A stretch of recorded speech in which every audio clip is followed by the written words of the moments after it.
thank you so much, Ove. Take a seat, and I'll get our other panellists up here to take a seat as well. We're going to have a question and answer session now that'll run about 20-odd minutes up until 7 o'clock, ladies and gentlemen. We have microphones moving up and down each side of the aisle. If you want to ask a question, don't be shy. Just grab the attention of our people carrying the handheld microphones. I've set them the challenge of seeing who can get the most questions asked between the two of them, so they are on like Donkey Kong. I'm going to start with a couple of questions to warm us up, but as soon as those microphones find a home, if I could have a tiny bit more light in the audience, that'd be great. We'll go. Let me start by asking Karen and Jody, when it comes to fish and sharks, you do hear sometimes, and I'm not prosecuting this view myself, but some people say in some aspects of agriculture, getting warmer actually gives a little bit, there's some particular breeds and places in the world where that's, could help a tiny bit. Are there any fish or shark who benefit by slightly warming ocean temperatures, or are the sort of things you're talking about for what you've looked at probably the case across the vast bulk of species? Okay. I'd say that certainly different traits that you're talking about within fish and sharks can have different optima at different temperatures. So maybe if we're talking about growth, maybe that could improve in some species. But we're also seeing just lots of costs really across the board when it comes to increasing temperature. It may be that some fish or sharks may be able to adapt to warmer waters, but we're just afraid that the pace at which it's changing is so high that they just won't be able to keep up. Jody, is it overwhelmingly a negative story? Are there any little grassroots of potential hold even or benefit in warming? I think we need to be careful because we might see over a really short period of time, like what Terence mentioned, maybe an increase in growth, but over the longer period, that could cost them more energy and disrupt ecosystems as a whole. So I think we have to be pretty cautious with looking at these slight positive effects. We've got, both our microphones have already found a home. What would you like to ask up there? The person I'm pointing to, I don't know which number microphone. Just talk for a second if you don't hear yourself. Number one. Number one, microphone number one, fire away. So these are obviously very serious challenges, but something that I think needs consideration, and I'd like any of your thoughts on this, is that the issue of climate change, similar to the issue of land clearing in Queensland to some extent, is there's lots of people out there who vote who don't actually believe it's a problem. And that's not because of science. There's lots of science out there, and this is well demonstrated by social scientists and psychologists. That's because of their identity. They identify themselves as someone who, I do this, I farm, and I do not believe in climate change.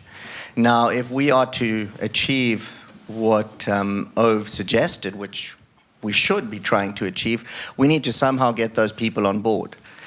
So that we can get the support to actually take the action. Any thoughts on what can be done to do that? Public fora. Who wants it? Anyone on the panel? How do we stop just preaching to the choir and get the entire community behind these admirable goals? Yeah, well, I'll toss out there. I think we do need to understand the recipient of the information. What scientists do very badly is win arguments about this, because they'll, if you say you don't believe in climate change, then what a scientist does, he dumps, 49 peer-reviewed papers on you. And you go like, oh, God, he must have something to hide. So it's actually trying to understand that audience and then move with them to the solution. But it's a really relevant, but your point is really great. This is about science and science communication and action in policy. I would add to that, if someone says they don't believe in climate change or some other version of that, I ask them, well, what do you believe in and what do you care about? And oftentimes you'll get an answer that somehow can lead to nature or their children or their grandchildren or something that can have relevance back to this problem. So it's kind of putting the ball back in their court and finding out what matters.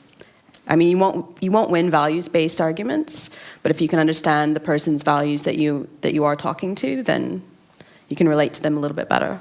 Fantastic. Microphone number two, what would you like to ask? Hello. Hello. Helium. Whoa, everyone turned to look at me.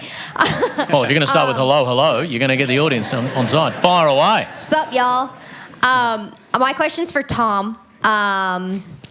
I was wondering, with all this talk about climate change, and I think we've only talked about this a little bit, what is predicted to happen to the mesophotic reefs as temperatures increase? I know we don't know a whole lot about them, and there has been some speculation that they might be areas where corals might be able to survive, but do we really have any idea what the warming temperatures and the ocean acidification and all that jazz is going to do to those areas? Yeah, who would have written a paper about that?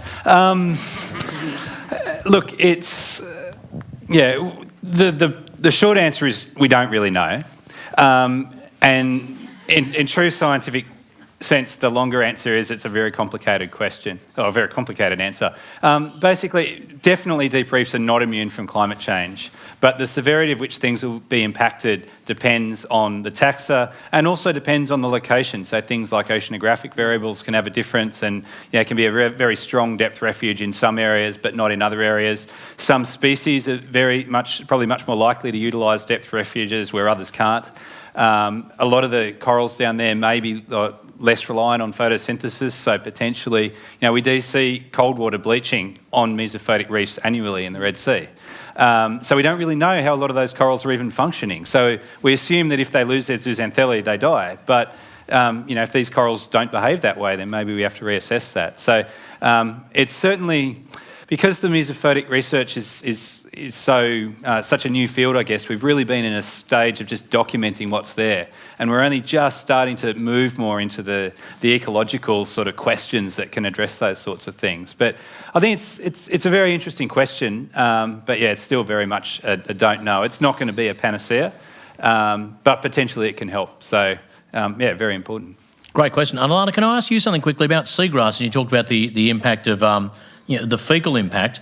We hear more broadly discussion sometimes about, the amount of contraceptives that are being flushed down toilets are leading to fish that are male and female and chemicals and all. Have you guys done much work on other than fecal impact, chemical impact, detergents, grease, etc., on seagrass? Do we know much about that sort of relationship? Is it a factor as well? Yeah, there's actually quite a lot of work that's been done on that, not by me because I'm just a boring spatial modeller.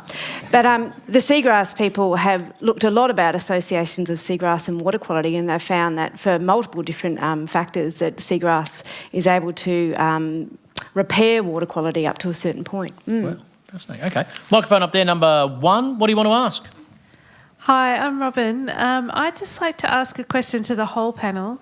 And the climate change and coral reef situation is kind of depressing and you can feel quite hopeless. So I'd like to pose a question to the panel on if there's what's the one thing that we should all be doing as kind of people that are part of the choir? What do you suggest that we do? Let's start with you, Ove, and we'll move down this way for anyone who wants to answer that. What's one positive? I think as a community, we've got to propagate the science and stand up for the credibility of the science. Because in this world of increasing fake news and so on, the science is going to be really important. And to me, that's what people make decisions on. So that will be my contribution. Okay. You'll obviously want something deep, right? Yeah, of course. Tom wants people to just get out there and talk about the mesophotic zone. Just next time you're at a dinner party, at a barbecue, just bring up. Exactly. I can't argue with that answer. Yeah. I think it would be nice to hear what the future of the person that will have to be dealing with this in the future is going to think about it. Yeah, Fire away, Taryn. I'd say that for me, it's the importance of speaking through your vote. And so especially motivating not only, you and your peers, but other young people to vote according to their environmental wishes. And so if that's finding somebody or even going and talking to the people in charge and saying, listen, I'm one of your constituents, this is how I feel about this issue, if enough people get talking, changes get made. I mean, Queensland stopped having plastic bags in Coles and Woolies, and that happened very quickly due to public outcry. So I think the power of social media, we're millennials, that's what we do, but it can actually have real political changes. So that would be my answer. Can I ask a question? I think it might be mainly to Ove and Tom, but it's to the entire panel. Jodie spoke about work being done in French Polynesia and how that informs our understanding of sharks. Is our reef unique, or is there a lot of work being done in other places around the world that directly informs our understanding of the Great Barrier Reef? Or is it so big and is the climate such that really the vast bulk of informative work takes place here? Yes and no. I agree. Could we drill down into that slightly more? You want the next layer? Yeah. Yeah, so I mean, we go to coral reefs and when you go around the world, it is like going to different rainforests across the planet. They're functionally similar, but they're made up of different species and so on. When you get to the sort of major insults on reefs, I would say that there are 5 that every reef is sort of starting to have to deal with, right? And I'm not going to name them because I probably only have 4, but it's things like the climate issue, pollution, overfishing, habitat destruction, which are sort of common. But then again, go to the next layer, you'll get to the point where it's very different the way that's propagated in Indonesia versus Maria versus, the Caribbean. Tom, once you get down to mesophotic, is it just the same everywhere, or is there still a unique diversity on our reef that would not happen in other mesophotic layers? Yeah, interestingly, there actually seems to be, if we're talking about sort of species level endemism, there's actually evidence that there's more on deep reefs. So for a lot of the coral reefs, we think that a lot of the species are actually widespread. So you find them from French Polynesia all the way across to East Africa. We're slowly starting to learn that that's been the view for 200 years. It's probably slightly wrong, but that's all right. But for deep reefs, it seems to be that every little region actually supports a huge number of endemic species. So you go to one island group, and say Fiji, and then you go to French Polynesia, and in shallow reefs you might have very similar assemblages of corals and fish and things, but in the deep it looks like they're actually quite different, and you're getting huge numbers of these endemic species that have very small ranges. And we don't find that. It's very rare on coral reefs. Most species are widespread. But for deep reefs, that seems not to be the case. Fascinating. So, Tom, how many species are undescribed in the deep? Yeah. I like numbers. Lots. Yeah. Heaps. Richard Pyle, who did a lot of, was sort of one of the pioneers of using rebreather diving to collect fish mainly down there, spent half his life down there collecting fish. And he roughly says that you can discover a new species for every 5 minutes of bottom time that you spend down in the mesophotic. Every 5 minutes you're down there, you'll discover a new time. species. You can discover a new species in the mesophotic on a Western Pacific reef. Wow, that's amazing. It is amazing. And that's 5 minutes of bottom time, but you've got to take into account that a 15-minute bottom time is 6 hours of decompression to get back up. And you've got to have time to catch them too, and you've right? got to have time to... Yeah, they're pretty good at that. But it is amazing that, especially for vertebrates, which, if you're looking for new species, if you go to, look at invertebrates, John Hooper's here from the Queensland Museum, he does sponges. He's got 3,000 undescribed sponges in his collection. If you want to look at sponges or worms, you can probably find 1,000 new species of worms in your backyard. But for vertebrates, things like birds and fish and mammals, it's very rare to find new species. So to find species at that rate... Yeah. You made a funny little reference to James Cameron. Earlier this year in Sydney, James Cameron came to Australia. I actually interviewed James Cameron as part of the Vivid Festival in Sydney, and he talked about a lot of the creatures you see in Avatar are actually based on things that have been observed in the deep and then extended into if they lived on planets with lower gravity and all that sort of stuff. And he said on that sort of richness of species, he said the entire human history of science fiction into the future, every creature you ever wanted to create could be based on things we already know exist in the oceans, tweaked slightly, let alone the vast array of things we haven't even yet. It's mind-blowing. It is. It really is. There's so many out there. I was thinking of showing the Chewbacca Gorgonian, which was recently discovered from the Mesophotic, which literally does look just like Chewbacca. Question over there, microphone number 2. Yeah. What would you like to ask? Chewbacca. Yeah. Engage people who are not within the choir, right? So we've talked about using social media or asking people to engage with their vote, but have you, in your own research, had any experience using citizen science to get just the general public involved in your own research or in your field work, maybe not donning rebreathers, but handling sharks, or what sort of examples can you provide for us? The Australian Museum have done a recent thing on frogs, which has been fantastic with Jodie Rowley for frog identification. And anyone of you been involved in any citizen science? Is there the potential for it? We engage with the communities in French Polynesia quite a bit. We always have kids kind of coming around our field sites and wondering what's going on, and taking the time to talk with them and show them what we're doing, how we're measuring the sharks, and they have a cultural experience with sharks, and to bring that biological experience to the table as well is pretty special. And going to schools, one of my students, Ian, he's done an amazing job going to schools and speaking about the type of research that we're doing and why it's important. And it is about the next generation, really. So that's where we need to be engaging, and we need to be engaging in a really accessible and uplifting and optimistic way.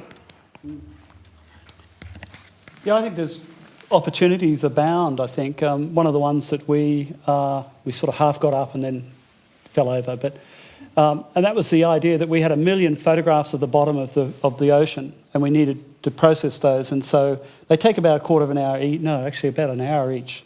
So 1 million hours later, not enough postdocs in the centre or the employment policy to keep them from having holidays or sleeping. So we had to go to some other committees. Yeah. And so we started to develop a system based on birds in New York, where there's a society that keeps track of birds. Have you heard about this one? It's pretty amazing. These people, after dinner, instead of going and drinking more red wine, they'll log onto their computer and then they'll classify photographs of birds that have come to, these bird feeders. So the bird lands, photos taken, goes into a file, and that's been enormously useful. And there's been 10,000, sites and so on.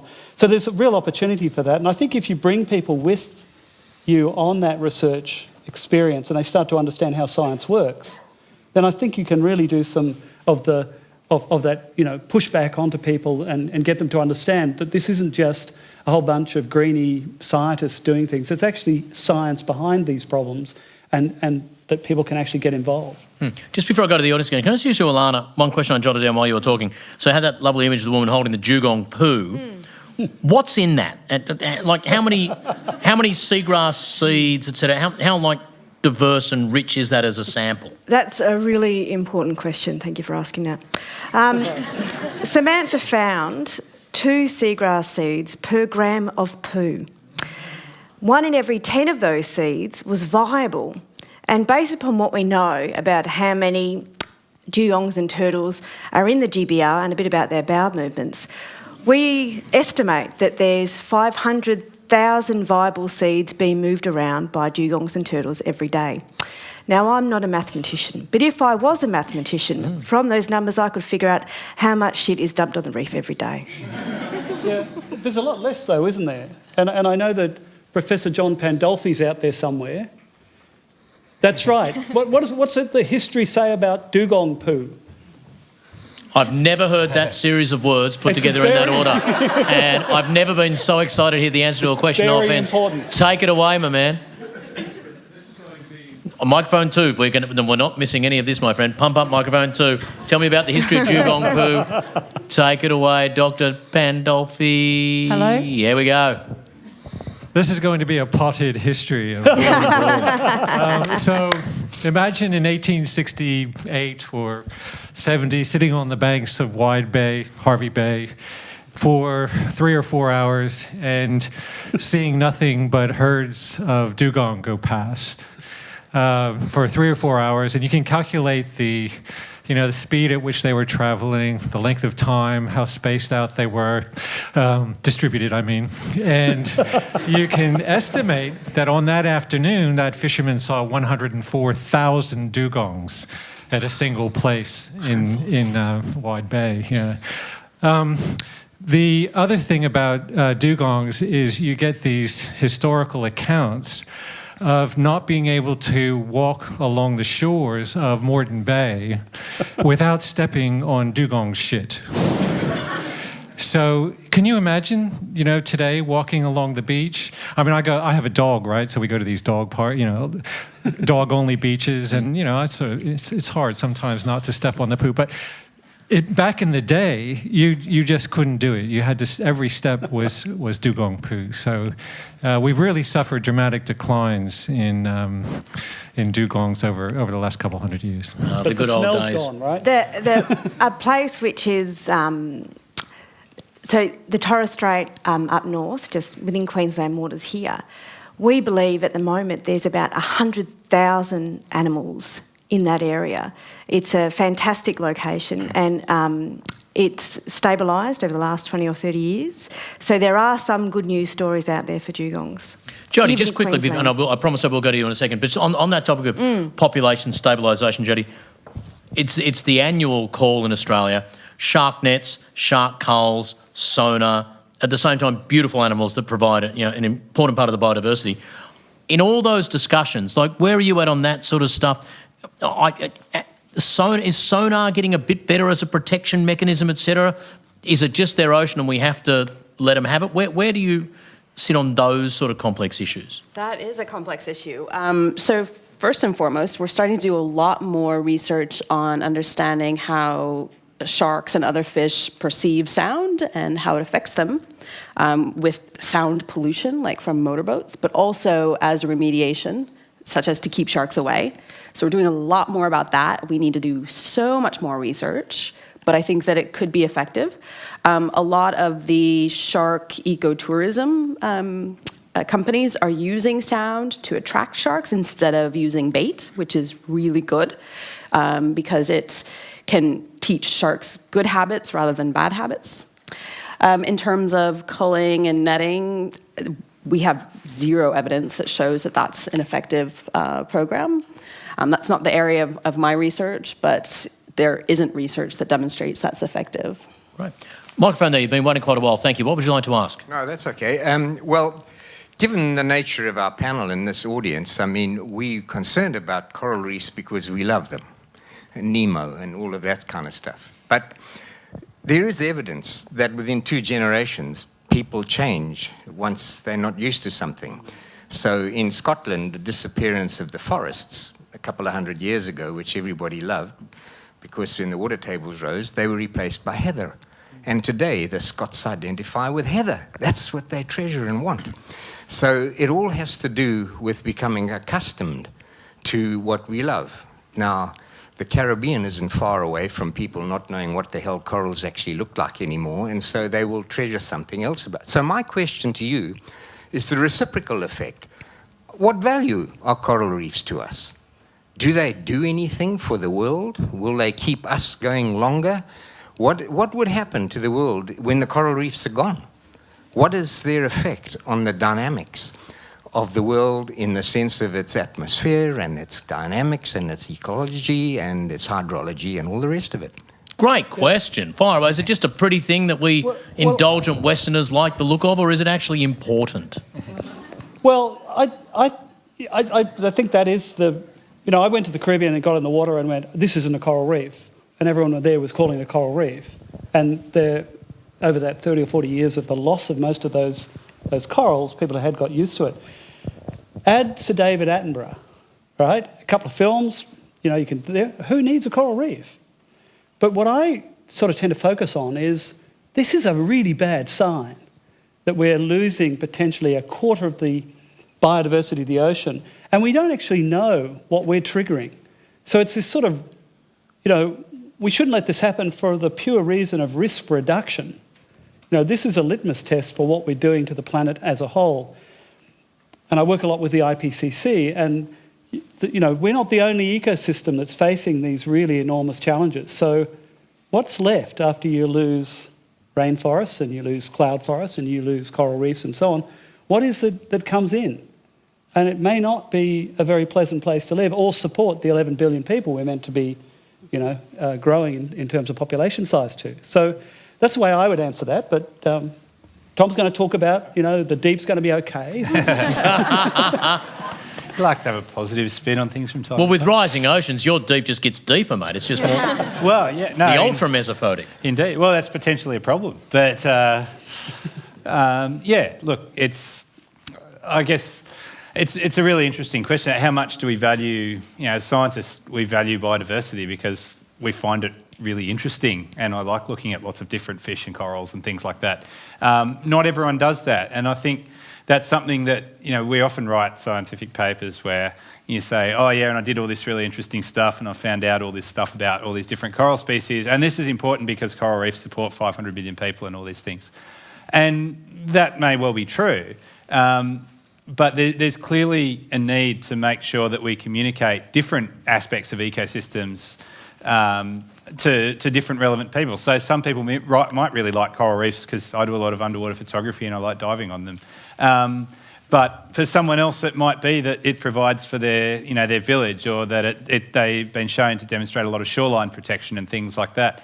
And we're obviously quite familiar with the benefits of ecosystem services of coral reefs because we hear about them constantly. But I'm sure there's very similar services for every other ecosystem. So my personal opinion is I think we need to be careful not to simply value ecosystems for monetary value, and I can see why that's done, but we see these reports come out saying the Great Barrier Reef is worth $60 million, so we can't lose it. And that's a valid argument, but it shouldn't be the only valid argument, that there's an intrinsic value in biodiversity and Earth's evolutionary history that is hundreds of millions of years in the making, and if you knock it out, we know from past extinctions it doesn't just come back. So we're conducting a big experiment on the planet, and in some ways that's interesting, and in a lot of ways it's not good. Quick question for you, Taryn, if you are qualified to answer this, because we know that there are certain things in the marine diversity, if you take away the krill and the plankton and all that sort of stuff. Do we really understand the subtle interplay of all the different species of fish, etc., or do we not even know what would happen if a significant percentage of them were removed from the more general pool? You know what I'm saying? Yeah, that's a big question. I'd say that there are certain species, like keystone species or top predators, that we can understand some of the ripple effects. If you get rid of these, then that means that the next level below them is going to proliferate, and then that can have either good or bad consequences depending on where you are. But it's really going to come down to what specific area you're talking about, what specific food web you're talking about. I don't know that I can necessarily make a blanket statement about that, but generally, it's not good if you're losing one whole row of the food chain. Fantastic. We've run a little bit over time, but it's been a fantastic discussion. I'm going to get the panel. We've got the microphone there. One last question, very brief answer, if that's all right, panel. I'm going to sweep up with one big covering question, be done by 7:10. What would you like to ask, mate? Thank you. So you've all talked about climate change as one of the biggest problems facing coral reefs or global fisheries by extension. So, it's well known that there are certain fishing gears that will basically target fish species that are more vulnerable to climate change than others. And in connection to that, is it time that you feel that we should actually also make recommendations and probably prohibit certain fishing gears that, tend to, exacerbate the problem of, impacts on climate change on fisheries, Fishing, where do we stand? Take it away. Who wants it, panel? Who wants to have a swing at that one? I could go at that one. So with our work in French Polynesia, that's something that we presumably don't have to worry about. But what we do know is that sometimes still sharks are caught in the fishery, in nets, on hook and line. And under warmer temperatures, it's going to take them longer to recover from that, even if they are released. So we have this best case scenario, but if they're caught and they have to try to recover, or if they're struggling under warmer conditions, it's more of a detriment to them than under current day conditions.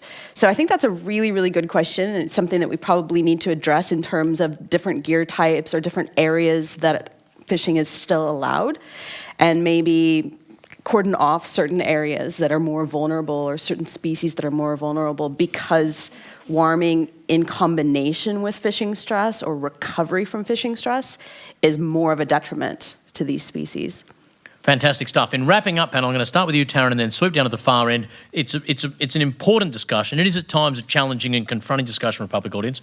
You're going to give everyone in the audience just one positive little nugget of what you've spoken about or your research area of the future, just to make everyone walk out of here feeling just a little bit more pumped up and positive, because I'm getting just out, and Liv's giving me the, you stand up, Liv, you're giving me the look, yep. That's the, yeah, we're going home for dinner, Dad look, okay. In doing that, to give you a couple of seconds to think about what your response might be, I want to thank Terry Hughes and the team here for putting tonight together. This has been absolutely wonderful. Our two microphone moderators were Viv and I'm terrible with names. Was it Judy? No. Jenny. Viv and Jenny. I always say to the people carrying the microphones beforehand, please don't be passive. Actually get involved and try and source. Jenny, I've never seen anyone embrace that instruction with more passion than you have tonight. It's been wonderful. Once we're done, I'm pretty sure the refreshments have finished being served outside, but for those members of the public, if you're here and you see someone with a white badge on, they're here as part of the actual academic symposium. Take a second, grab them, ask who they are, what they do, where they fit in, find out a little bit about the amazing research that's going on at the Research Centre and more generally around this area. I've patted for as long as I can, Taryn, starting with you and moving up the panel that way. Something positive to leave us with. Take it away, Taryn Lomenstein. All right, I'd say my positive is everyone here. I mean, there's people that are still engaged in this stuff, and it can be very easy to get down if you're reading like negative comments on your Twitter or hearing these crazy conspiracy theories about climate change. But what motivates me is, you know, my colleagues at the center, like so many young people who are coming up now, and, you know, we're the first generation of scientists to be here, you know, as the bleaching is happening, but we're still going. We're still doing research, and we're still trying to make an impact for the positive. So that's the positive. Jodie, what would you say? Taryn took mine. Absolutely. Ocean optimism is, you know, kind of something that's trending and has been for a while, and I think we need to go with that, because if we go doom and gloom, then people are going to give up, and we can't be conveying that. So with our science, and absolutely with the way we communicate our science and to the audience that we're working with, which is everyone, not just scientists, that I think we can do better. Alana, seagrass, dugong poo, how could you not have a positive outlook? Take it away. Actually, our research has shown that seagrass is very capable of recovering naturally from very large disturbance events. So really, the only thing that we need to do to make sure that seagrasses can survive into the future is to ensure that their sediment is in the right condition. And that means continuing to have leadership in the management of water quality on the Great Barrier Reef and leadership in the management of our coastal developments as well. It's possible. Fantastic. Tom? I think, yeah, the general biodiversity story, there's so much awesome stuff out there, and there's so many things still to discover. So it's a slightly different tack to what everyone else is taking, but the fact that we can go to these places that, you know, it's like being a Victorian era explorer. Everyone gets into science because they're interested in stuff, and you can still go to these ecosystems that we know absolutely nothing about, and it is almost like stepping back in time, and you go down there and find out all these cool things, and it's really exciting. And so that should inspire people to get into science, and the more people that are educated in science, the better for all these other outcomes. Ove, your closing words. Together with ocean optimism, we have to have ocean realism, right? Otherwise, science becomes fanciful. But there's nothing wrong with ocean realism, because actually when you look at the resilience of ecosystems, you also ask the climate modelers, can we make 1.5 degrees Celsius? They say we still can. But the crucial moment is right now, and we have to push people as a planet to solve this problem, and it's happening now. We have to do it right now. So that sounded really depressing, didn't it? No. I think it was fitting to close on a call to arms. Can we please thank our panel? Haven't they been wonderful this evening?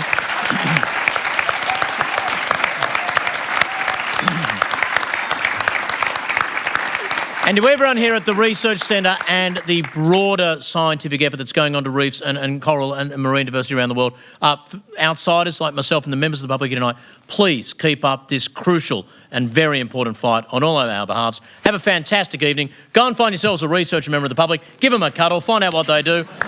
Travel safely. Have a great night.